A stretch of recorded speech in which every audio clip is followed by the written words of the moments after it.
దేవుడి భూమిని అప్పనంగా దోచిపెట్టేసినటువంటి ఉదంతానికి సంబంధించినటువంటి అంశం తాజాగా సంచలనం సృష్టిస్తోంది. సాక్షి హైలైట్ చేసింది.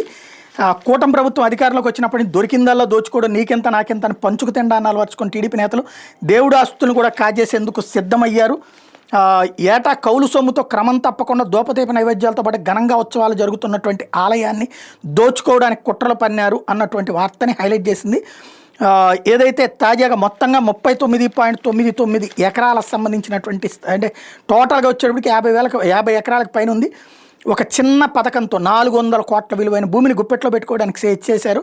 కృష్ణా జిల్లా మచిలీపట్నంలోని గొడుగుపేట వెంకటేశ్వర స్వామి గుడికి విజయవాడ దగ్గరలో ఉన్నటువంటి గొల్లపూడిలో సర్వే నెంబర్ 454/2B 3Bలో 39.99 ఎకరా భూమి ఉంది. ఆలయ నిర్వహణ, కళ్యాణం, వైకుంఠ ఏకాదశి, బ్రహ్మోత్సవాలు, ఇతరత్ర ఉత్సవాల కోసం భక్తులు ఎన్నో ఏళ్ల క్రితం దానం ఇచ్చారు. ఈ భూమి మీద వచ్చే ఆదాయంతోనే దేవాదాయ శాఖ ఆలయ నిర్వహణతో పాటు ఏటా ఉత్సవాలను కూడా నిర్వహిస్తుంది. ప్రస్తుతం ఈ భూమి విలువ ఎకరం 10 కోట్లు. దీంతో 400 కోట్ల విలువైన ఈ భూమిని కాజేసేందుకు ప్రభుత్వ పెద్దల దన్నుతో పార్లమెంట్ నియోజకవర్గం పరిధిలో ముఖ్య నేత వ్యూహాత్మకంగా పావులు కదుపుతున్నారు. ఇందులో భాగంగా world class golf practice range and centre of excellence పేరుతో 5 ఎకరాలు, విజయవాడ ఉత్సవాలు, ట్రేడ్ ఎక్స్పో, సాంస్కృతిక కార్యక్రమాలు, SHG Mela, agritech showcase, tourism promotion తదితర ఈవెంట్లతో ఎగ్జిబిషన్ నిర్వహణకు శాశ్వత వేదిక అంటూ మరో 34.99 ఎకరాల భూమి లీజు మాటను తీసుకునే ప్రక్రియ తుద్దశకి చేరుకుంది. మొత్తంగా 39.99 ఎకరాలను సొంతం చేసుకోవడానికి వ్యూహాత్మకంగా నేత పావులు కదుపుతున్నారు. గోల్ఫ్ కోర్టు విజయవాడ ఉత్సవం కోసం ఈ భూమి కేటాయించాలని ఎన్టీఆర్ జిల్లా కలెక్టర్కి దరఖాస్తు చేశారు. ఈ ప్రతిపాదనలు దేవాదాయ శాఖ ప్రిన్సిపల్ సెక్రటరీ కూడా వెళ్ళిపోయినాయి. ఎకరాకి ఏడాదికి 500 రూపాయలట, 99 సంవత్సరాలకు లీజ్ అట. నిజానికి ఆ భూముల్ని దేవాదాయ శాఖ అధికారులు ఏడాది మే 15 పొందానికి డబ్బులు రావంటే మే 15వ తారీఖుని ఏడాది పాటు కౌలుకి వేలాన్ని నిర్వహిస్తే బొర్రారవికి 95,500 రూపాయలకి 7 ఎకరాలు, అబ్బూరు శ్రీనివాసరావుకి 1,05,000 రూపాయలకి 6.5 ఎకరాలు, అనుమోల రామారావుకి 66,700 రూపాయలకి 4.5 ఎకరాలు, ఈ ఊరు నాగమల్లేశ్వరకు 97,000 రూపాయలతో 4.5 ఎకరాలు, కే ధర్మారావుకి 2023-24 నుంచి 25-26 వరకు 5 ఎకరాల భూమి 52,500, కేఎఫ్కి 2.5 ఎకరాలకి 23,500, దగ్గరగా 4 లక్షల రూపాయలు డబ్బులు వస్తున్నాయి.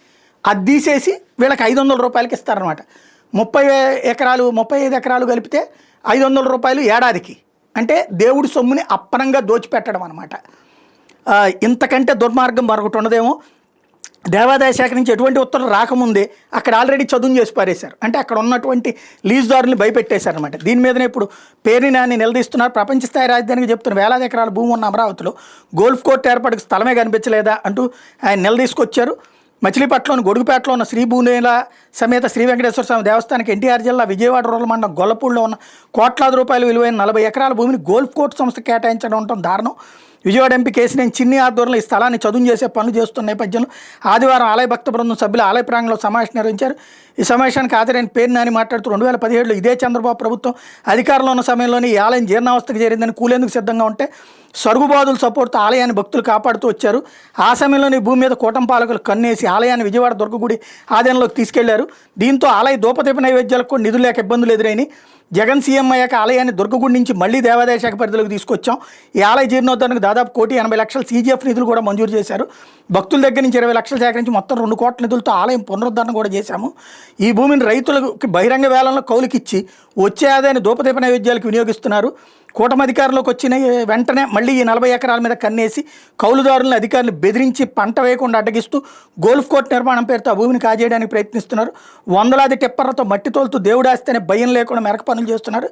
దీని జిల్లా కలెక్టర్ సైతం అండగా ఉండటం పాపం కాదా? ఇదే కలెక్టర్ ఈ భూమిని గోల్ఫ్ కోర్ట్స్కి ఎగ్జిబిషన్కి కేటాయించాలని జూలైలో దేవాదాయ శాఖ ప్రిన్సిపల్ సెక్రటరీకి లేఖ రాశారు. దేవాదాయ భూమిని లీజుకు తీసుకోవాలంటే బహిరంగ వేలం ద్వారా తీసుకోవాలని, వేరే ఏ పద్ధతుల్లో తీసుకోకూడదని హైకోర్టు తీర్పిచ్చింది. దేవుడి భూమిని కూటమి పాలకులు పప్పు బెల్లాలా పంచుకోవడానికి చూస్తున్న ఎంతవరకు సబబు అంటూ నిలదీశారు. స్వామివారి భూమిపై మీకు మోజుంటే బహిరంగ వేలం వేసి విక్రయించగా వచ్చే మొత్తాన్ని ఆలయ ఖాతాలో జమ చేయాలని డిమాండ్ చేశారు. ఆలయ భూమి ఆక్రమణ మంత్రి కొల్లు రవీంద్ర దృష్టికి తీసుకెళ్లాలని, ఈ దూపిని నిలిపివేస్తే సరి అని, లేదంటే కోర్టును ఆశ్రయించాలని సమావేశానికి హాజరైన భక్తులు నిర్ణయించారు. ఇక్కడ దుర్మార్గం ఏంటంటే ఇదేదో దేశానికి ఉద్ధరణ అన్నటువంటి చెప్తారు. దేవుడి ఆస్తి ఇప్పుడు విజయవాడ సిద్ధార్థ మహిళా కళాశాల, దాని పేరే శ్రీ దుర్గామల్లేశ్వర సిద్ధార్థ మహిళా కళాశాల. దానికి ఇచ్చే లీజు చెంచాడు. ఆ ఏరియా ఎంత కాస్ట్లీది, అది ఎట్లాగా ఈ డబ్బులు అప్పనంగా చివరికి వ్యక్తులు దోచుకోవడానికి ఉపయోగపడుతున్నటువంటి పరిస్థితి. దుర్గగుడికి రావాల్సిన ఆస్తులు అక్కడ ఇప్పుడు వెంకటేశ్వర స్వామి గుడికి సంబంధించినటువంటి ఆస్తులు దోచేసుకుంటూ అది నీతులు చెప్పేటటువంటిది స్పెషల్ అన్నమాట.